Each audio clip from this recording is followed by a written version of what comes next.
This is Gail, the Legacy Lady, and I am going to be doing a demonstration of how to use infinite humanity with legacy. So infinite humanity is a really gorgeous, amazing storytelling platform, and I'm so excited that I've gotten to connect with the team that's been developing it and working on it, and you can find out more information down below in the description. But this video is I'm going to switch between a blank version of a new story and one I've started already. So how I'm going to use infinite humanity for legacy is helping people have a format to, not just a format, but something that they can see in a tangible way of how to write using the legacy method, and then actually using infinite humanity to put the content into, which I am over the moon. So it's something I've always wanted to put together, and I'm just so excited that it's already here and I don't have to create it. So, woo! So let's just get into it. I'll quit talking. Okay, so this is what it looks like when you have a blank. You have the option to type in a title. They ask you what's your story about, and we're going to just ignore everything on the left-hand side. And then the next question is, when did it happen? Then you add a brief description to give more context to the story. There's my little profile picture. And then when we get to here, it says your story begins here. Use the buttons above to upload some content. Now they're actually over here on the left. So this is where you start adding content. So now I'm going to flip over to one where I've already started.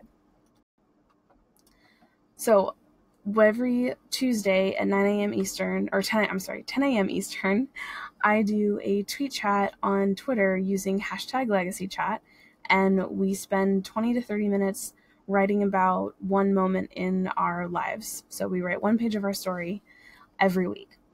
And recently we did travel. So what was your most memorable travel moment was the prompt.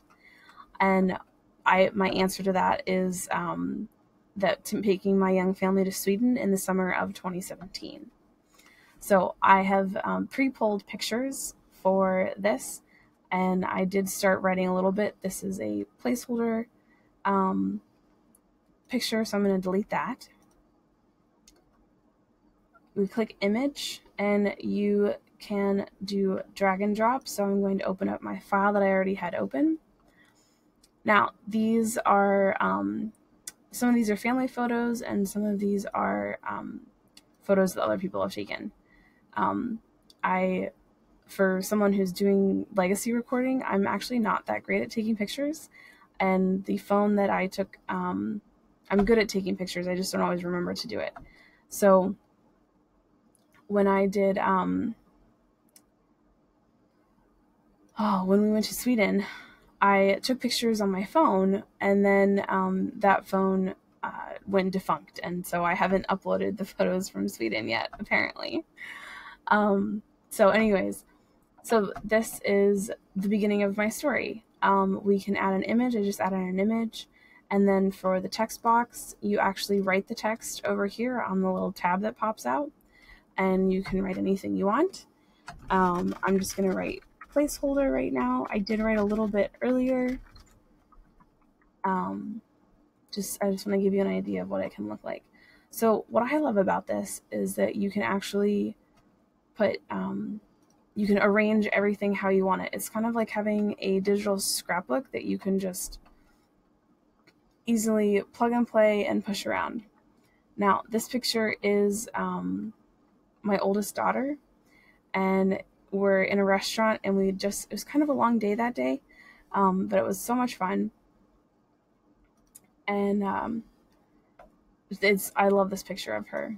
It's just so much fun. So here you can see I can move this over, and we can move things around. We can make them different. We can make them bigger or smaller. I can move that picture up. And you can also put in captions, and the caption will show up when you hover over the image. So see, I can make that as big as I want. Woo! So I love it. You can just move things around. It's like putting puzzle pieces together.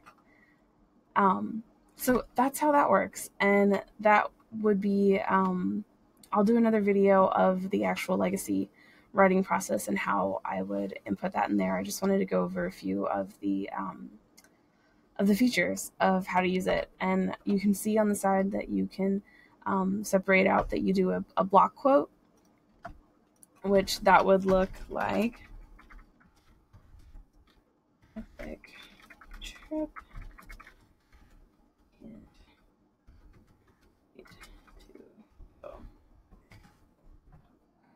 to go create, and there it is. We can place it in between, stick it right there,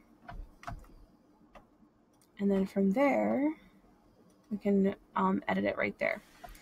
So we can also add audio files and video files, links, and a regular file.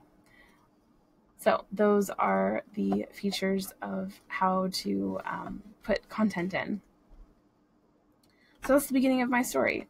And here on this background, you can actually change the overall cover photo. So I'm just going to do, and it did not work the way I wanted it to. Okay, so we're going to use this one because it's so much fun. I loved the, we were able to do a subway tour, and the subway tour was just incredible. You can see how pretty that is. The subway tour was a lot of fun. So it was really neat because the subways all have these really cool architecture features and murals and paintings, and I loved it. It was a lot of fun. It was a great walking tour. So if you ever have a chance, if you're in Stockholm, go do the walking tour. It's fabulous. Okay, so that is my my memorable travel moment of going to Sweden. You can invite people to collaborate if you want, and you can work together to add the story. So if you're working on storytelling projects together as families, or if you're working on a genealogy project, it would be a really cool way to organize all of your pieces into something very pretty. And you can also just share the link for someone to see. So it's very exciting. I'm very excited. So if you haven't checked out Infinite Humanity, go check it out. It's totally worth looking into, and it's have very reasonable rates, and pricing is reasonable. So if you have any questions, feel free to put them in the comments, and I look forward to seeing you on the next video. I guess I should also tell you that you can find me at www.thelegacyrecorder.com, and all over the place. We're on Facebook and YouTube and Pinterest and Twitter and tweet chats and bears oh my. So it's everywhere. So yeah,